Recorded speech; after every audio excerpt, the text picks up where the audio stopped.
इंसान का दिमाग एक ऐसा अनलिमिटेड स्टोरेज बॉक्स जो अपने अंदर करोड़ों यादें समेटे हुए है।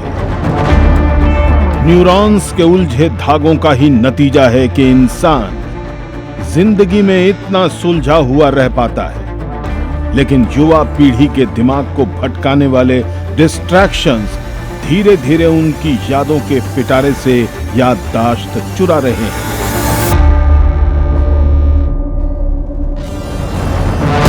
डिजिटल चक्रव्यूह में फंसा ये दिमाग 5 सेकंड से ज्यादा एक जगह ध्यान लगा नहीं पाता। क्या नेगेटिव थिंकिंग और ओवर थिंकिंग से जूझते युवाओं के ब्रेन की इंटेलिजेंस बचाई जा सकती है? टेक्नोलॉजी के जमाने में क्या विचारों की मौलिकता बनाए रखी जा सकती है? क्या भूलने की आदत से मस्तिष्क को छुटकारा दिलाया जा सकता है? इंफॉर्मेशन की बाढ़ आ चुकी है, जहां आप जानते तो सब कुछ है, लेकिन समझते कितना है? सच के इस नए भाग में यंग माइंड को यंग बनाए रखने के लिए आज क्या क्या जरूरी है, यही समझाएंगे युवाओं के सारथी doctor Subhash Chandra. Please welcome doctor Subhash Chandra.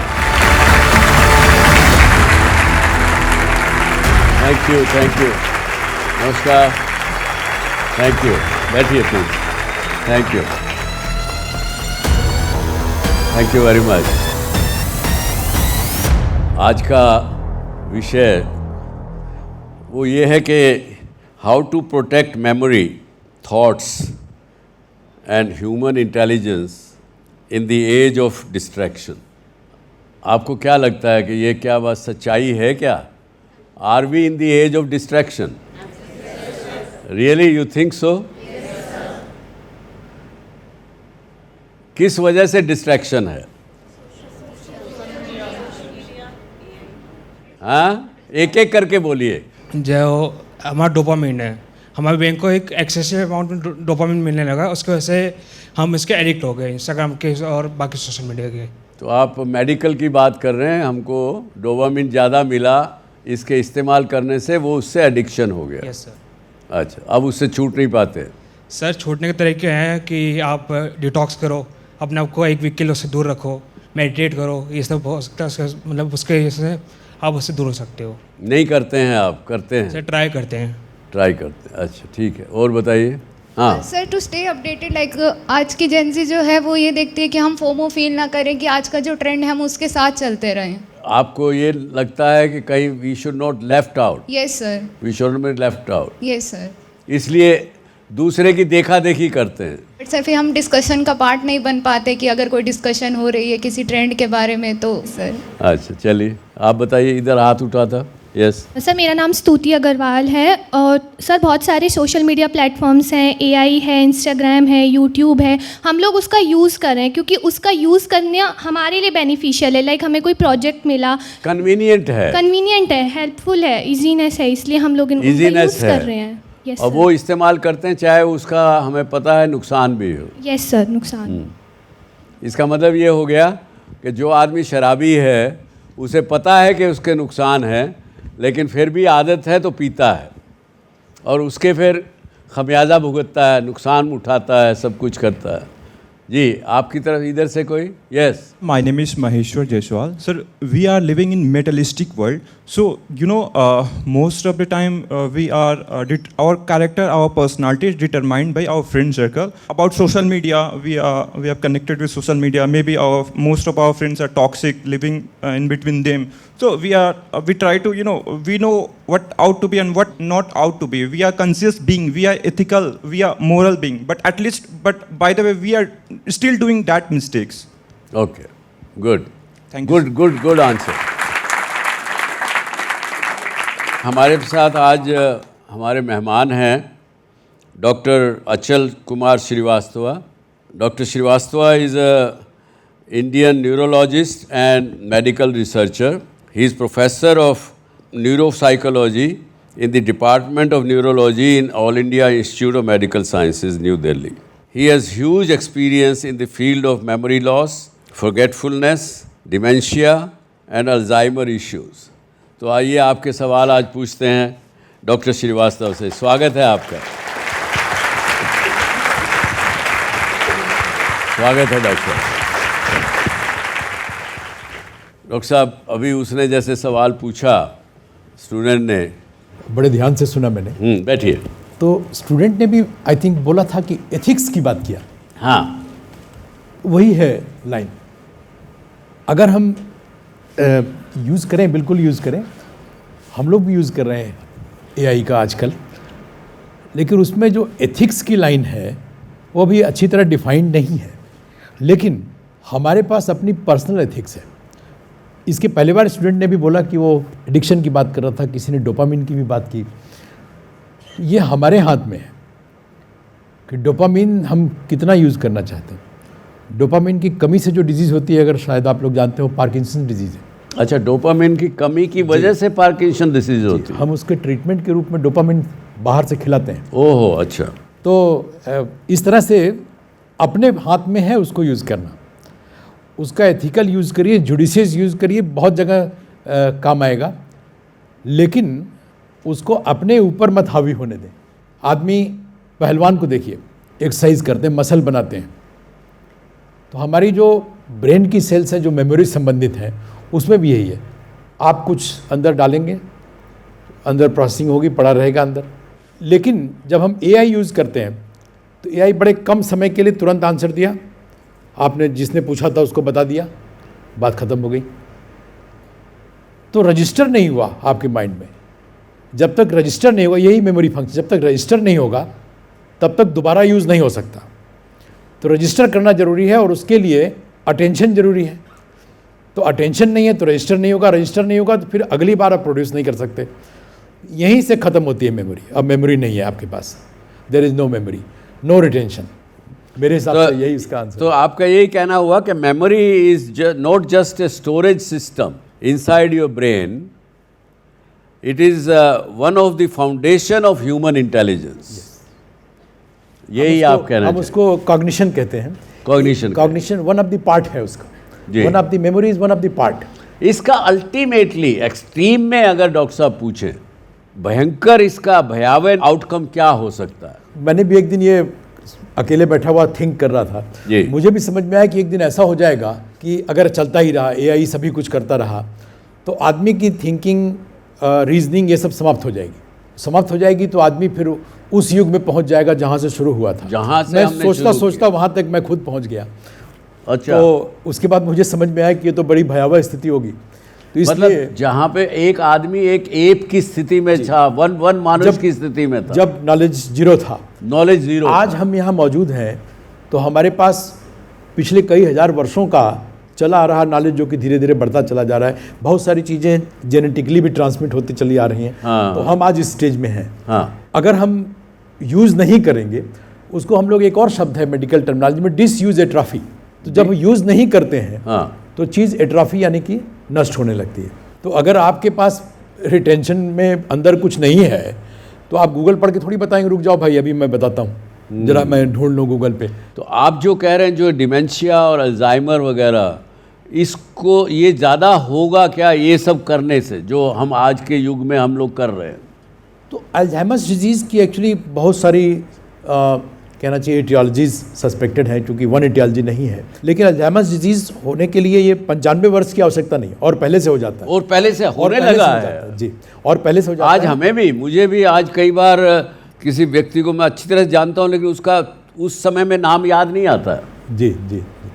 तो नहीं, ऐसा अल्जाइमर्स हम नहीं सस्पेक्ट करें। हाँ, वो इस नहीं केस करें। में। हाँ जी। एक्चुअली में डिमेंशिया की डेफिनेशन में एक खास बात है कि आपको बिल्कुल ही नहीं याद आना चाहिए। हाँ, अगर याद आ गया टिल दैट टाइम, ये कि जैसे शुगर के लेवल की बात करते हैं हम लोग कि इतने लेवल से ऊपर होगा तो ही शुगर है, तो इसमें भी यही बात है कि जब तक आपको याद आ रहा है तब तक नहीं माना जाता। आपका जो पुराना मेमोरी है वो इंटैक्ट रहता, आप रिसेंट चीज़ें भूलना शुरू करते हैं। रिसेंट चीज़ें भूलते हैं। तो चलिए अब आज के विषय पे आते हैं। हमने कुछ पुरानी फिल्में देखी होंगी, आपने पता नहीं टीचर्स ने देखी होंगी। एक फिल्म में एक गाना था, जब एक टीचर स्टूडेंट्स को कहीं पे ले जा रहे हैं टूर के लिए, हम लाए हैं तूफानों से कश्ती निकाल के, इस देश को रखना मेरे बच्चों संभाल के, है ना याद? हम आप लोगों से अपेक्षा तो ये कर रहे हैं, लेकिन जिस दिशा में आज का युवा जा रहा है इन चीज़ों की वजह से, और जो डॉक्टर साहब ने बताया कि एक समय ऐसा आएगा कि हम इन जो टेक्नोलॉजी की चीज़ें हैं इनको इस्तेमाल करना भी नहीं जान सकेंगे, तो ये भयावह स्थिति है। इससे कैसे बचा जाए? जितनी चीज़ों के बारे में आप सोच सकते हैं किसी एक क्वेश्चन के आंसर के बारे में, उतना एआई अभी नहीं सोचता है, क्योंकि एआई ने अभी पढ़ा नहीं है। कुछ दिनों पहले हमारे एक स्टूडेंट हैं, उन्होंने एक ख़रीदा है एआई सिस्टम, तो मैंने पूछा कि आजकल क्या कर रहे हो, कैसे यूज़ करते हो? नहीं, अभी वो पढ़ रहा है। क्योंकि क्या पढ़ रहा है? वो बुक उसमें लगा दिया गया, वो अभी 4 दिन पढ़ेगा। तो एआई सिस्टम भी पढ़ता है। तो इस तरह से आपने जो आउटपुट निकाला उस पर काम करिए, उस पर लर्न करिए, उसको और डेवलप करिए। Try to find out decision का काम जो है ये आपके हाथ में होना चाहिए, एआई के हाथ में नहीं। जैसे कि आपने, कई लोगों ने महसूस कभी किया होगा, गूगल मैप पे जाते हैं आप, कितने लोग इस्तेमाल करते हैं गूगल मैप का? सभी, लगभग सभी करते हैं। मैं भी करता हूँ। आप भी करते हैं? तो लेकिन कई बार वो गूगल मैप भी आपको गलत जगह ले जाता है। हुआ है कि नहीं आपके साथ? तो इसका अर्थ क्या हुआ कि जो मशीन है, गूगल बाबा जिसको हम कहते हैं, वो भी गलत हो सकता है। ये एक दिमाग में अपने गांठ बांध लीजिए कि एआई हो, चाहे वो फेसबुक हो, चाहे इंस्टाग्राम हो, चाहे कोई भी चीज़ हो, उसको हम भगवान के द्वारा कहा गया वाक्य ना माने, उसके ऊपर भी डाउट करें, उसके ऊपर भी क्वेश्चन रेज करने का आदत डालिए। आप अगर उस चीज़ को डाउट करेंगे कि ये भी गलत हो सकता है, तो अपना दिमाग इस्तेमाल करेंगे। एक्चुअली सर, थिंकिंग वहीं शुरू होती है जहां आप किसी इस्टेब्लिश्ड बात को आप सोचना शुरू करें, वहां से साइंटिफिक थिंकिंग शुरू होती है कि ये भी गलत हो सकता है। अगर आपको याद हो कि वो साइंस का बेसिक असूल ही पेड़ से है, वो फल नीचे गिरा और वो पीछे लगा, क्यों ऊपर क्यों नहीं गया? तो वो थिंकिंग वहाँ शुरू होनी चाहिए। तो आपके एआई टूल ने जो कुछ बताया उस पर आगे काम करिए। चलिए, वेरी गुड। अब आपके क्या क्वेश्चन है डॉक्टर साहब से, डॉक्टर श्रीवास्तव से? सर माई सेल्फ सारांश, एंड मेरा क्वेश्चन है कि हम जानते हैं कि सोशल मीडिया, नाम ही सारांश है। सारांश, very good, very good. Sir हम जानते हैं कि सोशल मीडिया यूज़ करने से हमारे ब्रेन में जो ग्रे मैटर होता है वो कम होने लगता है। तो ऐसे क्या वेज है जिसका हम उस ग्रे मैटर को इंक्रीज करें? ग्रे मैटर ये डिफाइंड है, आप जब पैदा हुए इतना रहेगा, आपका ग्रे मैटर बन गया। तो ग्रे मैटर को बढ़ाने का तरीका यही है, उसको यूज़ करना जरूरी है। यूज़ करके ख़त्म नहीं होगा, ये भी एक मजाक के तौर पे लिया था, यूज़ करके ख़त्म कर दिया। हाँ जी, ऐसा नहीं है, यूज़ करिएगा तो और बढ़ेगा। यूज़ करके अगर बॉडी के पार्ट ख़त्म होने लगे तो फिर आप एक्सरसाइज करना बंद कर देंगे, सब कुछ, मतलब फिजिकल एक्सरसाइज करेंगे नहीं। ऐसा मैंने कहीं पढ़ा था जी कि यदि इंसान 3 महीना कमरे से बाहर ना निकले, बिस्तर पे बैठा रहे, तो चलना ही बंद हो जाएगा, उसका चल ही नहीं सकेगा, वो पाँव चल नहीं सकेंगे, ऐसा लिखा। जरूरी है, तो यूज़ करना जरूरी है। माइंड का ट्रेन होना जरूरी है। माइंड के अंदर एक क्वालिटी है ट्रेन होने की। ट्रेन नहीं करेंगे तो आप वो काम नहीं करेगा। माय नेम इज़ सृष्टि। मेरा क्वेश्चन आपसे ये है, हम सब बात करते हैं मेमोरी लॉस की, हम सब बात करते हैं नेगेटिव थिंकिंग की, अनहेल्दी ब्रेन की, बट मुझे आपसे ये पूछना है कि एक हेल्दी ब्रेन कैसा दिखता है? और सर ये भी है कि हमारे पास ऐसी कौन सी बहुत ही बेसिक और सिंपल स्टेप्स है, क्योंकि हम सब स्टूडेंट्स हैं, हमें बहुत स्ट्रेस होता है, बहुत सी चीज़ें हम भूल जाते हैं। मम्मी लोग कहती हैं हम लोग को कि हमारे एज में अगर तुम लोग होगे तो क्या होगा। तो हम लोग अभी से ऐसी कौन सी बहुत ही बेसिक स्टेप्स फॉलो करें जिससे हमारा ब्रेन बहुत ही हेल्दी और स्ट्रॉन्ग रहे? क्योंकि सब नेगेटिव बात करता है, बट एक हेल्दी, एक पॉजिटिव और एक हैप्पी ब्रेन कैसा दिखता है ये कभी कोई नहीं बताता है। Very good question. बहुत बढ़िया। तो अगर इनके सवालों का सारांश निकाला जाए, हाँ, तो 3 क्वेश्चन है इसमें। मेरे ख्याल से ज़रूर जानना चाहती हैं कि वो ब्रेन जो है उसको आप कैसे बढ़ा लें, विकसित कैसे करें। Yes sir.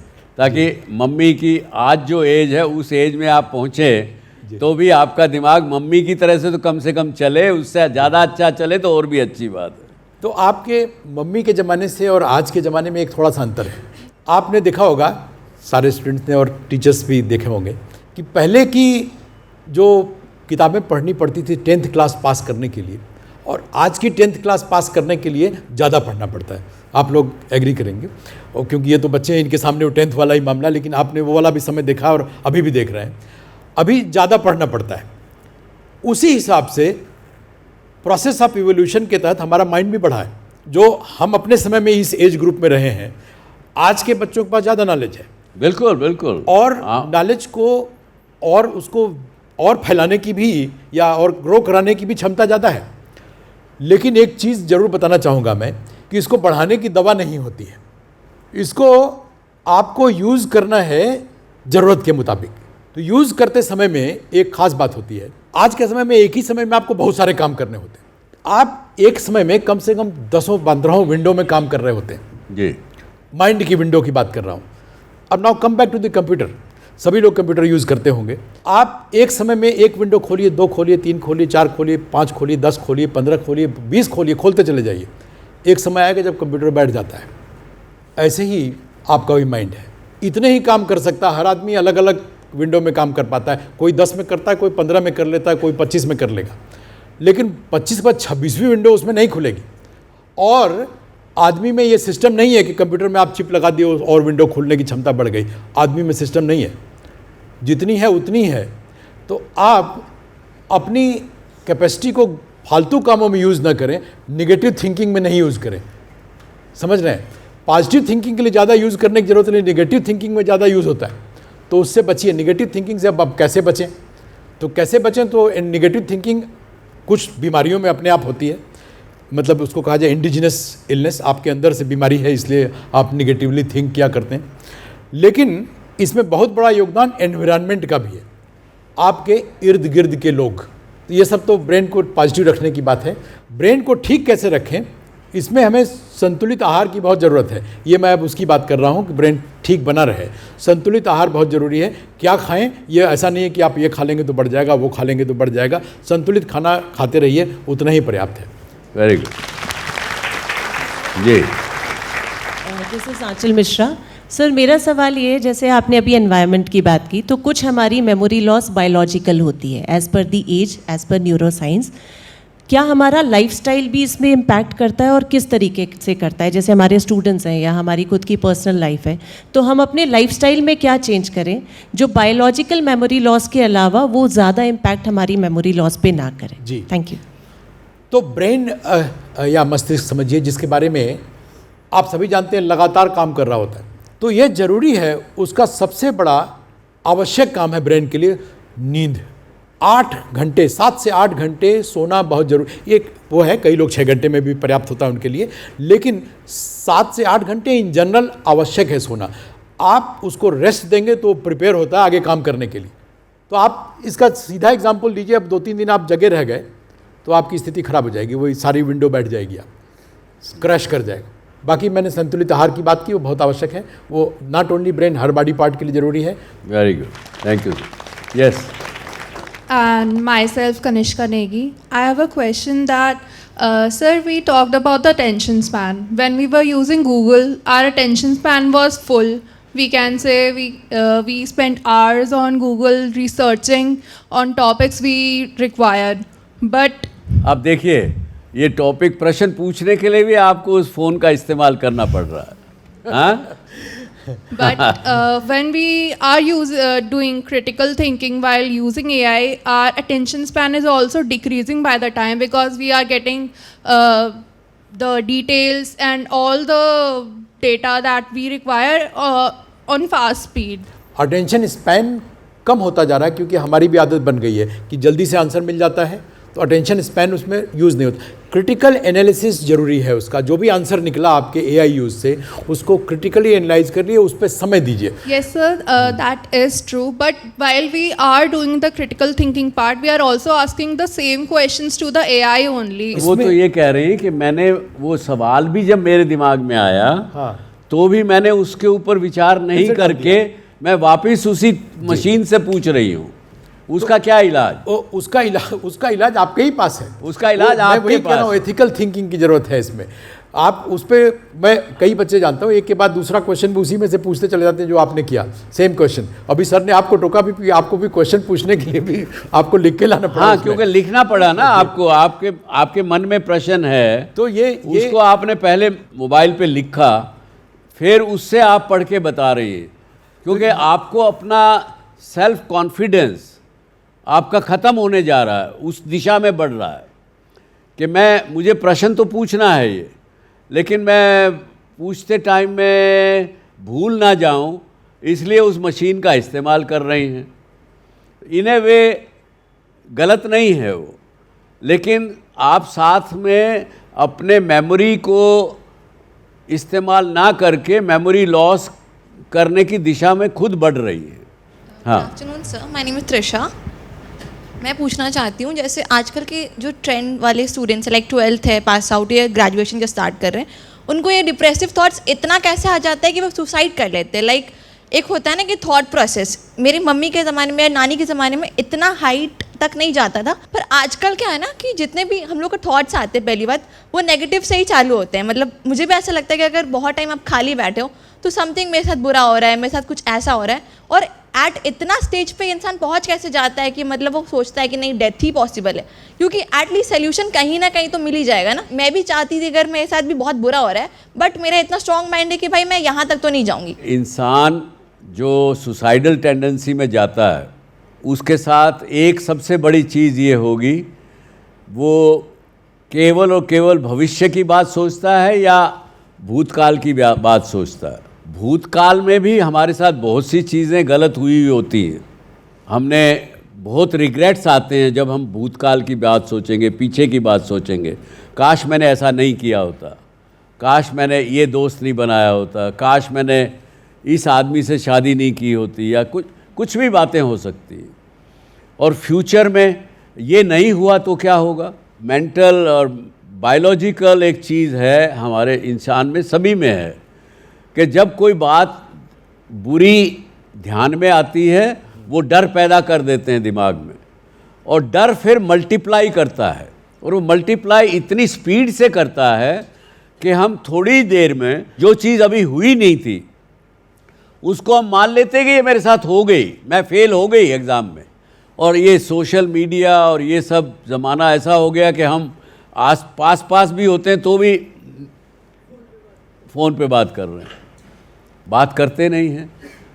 और सुसाइड होते हैं, पता लगा, माँ बाप भी कहते हैं हमें पता नहीं क्यों मेरी बच्ची ने सुसाइड कर लिया है, बच्चे ने सुसाइड कर लिया, क्योंकि किससे बात नहीं की। सुसाइड टालने के डॉक्टर लोग यही बताते हैं, अगर कोई आदमी उससे बात कर ले एक बार तो सुसाइडल टेंडेंसी ख़त्म हो जाती है। बिल्कुल, एनीवे आप बताइए। आपने सही कहा कि ये आज का जो हमारा साइकी है वो आपकी इंडिजिनस जो बिल्टअप है उसका, और आपके इर्द गिर्द जो एनवायरनमेंट है उसका परिणाम है।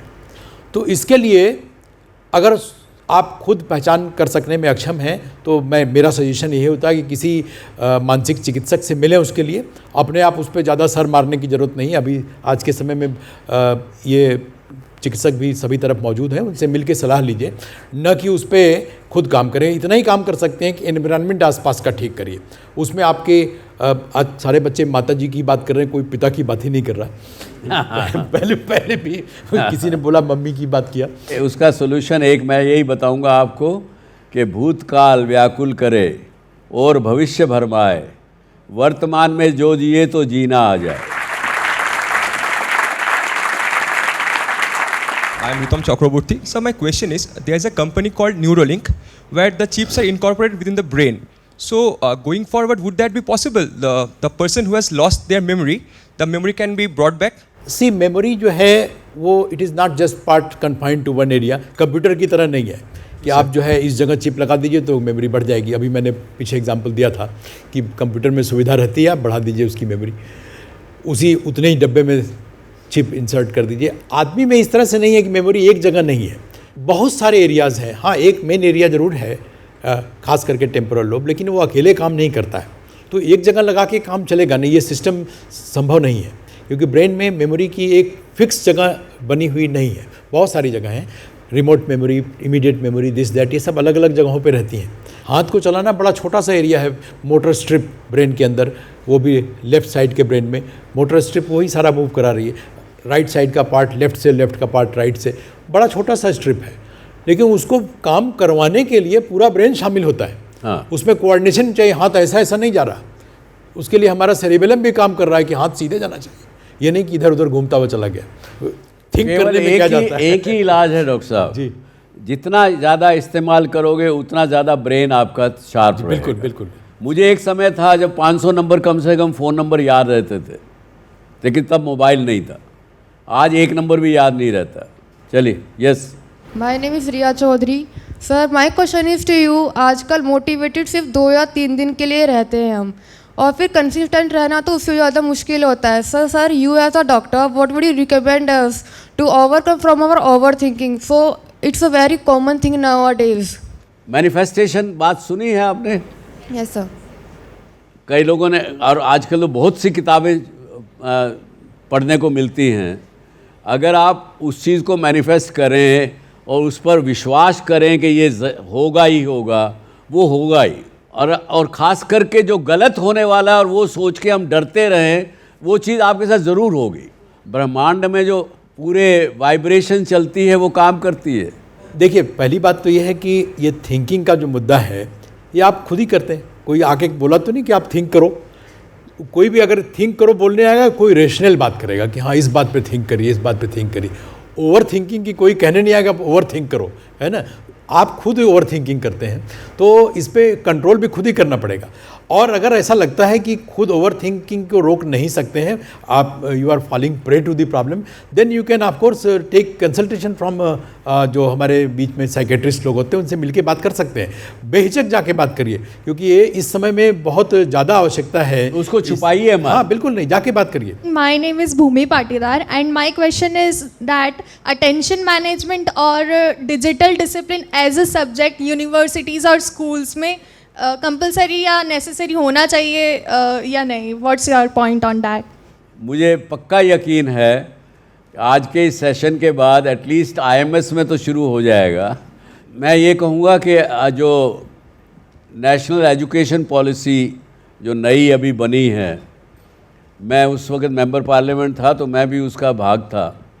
उसमें भी हम लोगों ने, या जिन्होंने भी अल्टीमेटली पास किया, उसमें उन्होंने एक्सपीरियंशियल लर्निंग को एक चैप्टर है उसके अंदर। पहले एक्सपीरियंशियल लर्निंग एजुकेशन का भाग नहीं होता था। ये आएगा, इसके अंदर और भी चीज़ें, इस प्रकार की चीज़ें जो समस्या समाज को दे रही हैं, इसकी भी चीज़ें आने लगेंगी, आएंगी, ज़रूर आएंगी, पक्का आएंगी। मैं थोड़ा और इन्फॉर्म कर दूं कि सोशल मीडिया और AI इन सब से जो समाज में परेशानी आ रही है, उसकी नीमेंस बेंगलोर में एक क्लिनिक खुल गई है। जो सोशल मीडिया से परेशान लोग जो हैं आते हैं वहाँ पे। अच्छा जी, जैसे जैसे समाज में समस्या बढ़ती है, क्लिनिक्स उसी हिसाब से होती हैं। उसी हिसाब से खुलती है। यस, हाँ बोलिए आप। नमस्कार सर, मेरा नाम आकृति सिंह है। सर मेरा ये क्वेश्चन है कि इन फ्यूचर जब हम लोग फाइनेंशियली इंडिपेंडेंट होंगे, सेटिस्फाइड होंगे, अगर इमोशनली इंडिपेंडेंट नहीं हुए तो उस फेज़ में क्या करेंगे? लाइफ के उस फेज़ में क्या करना चाहिए? आपने जो कुछ एज्यूम किया था कि मैं ऐसा करूंगी लाइफ में, वो आप उस तरफ नहीं गए, किसी और तरफ चले गए।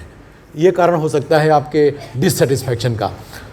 और दूसरी बात यह है कि कुछ और चीज़ें आपने के मन में आई होंगी कि ये भी करना चाहिए, तो यही सब कारण होगा। अगर आपने सब कुछ गेन कर लिया तो फिर तो कोई ज़रूरत नहीं है सर, क्योंकि money is not satisfaction, I think. नहीं, बिल्कुल ठीक सोचा आपने। एक तो ये तरीका है, जैसा डॉक्टर साहब ने बताया।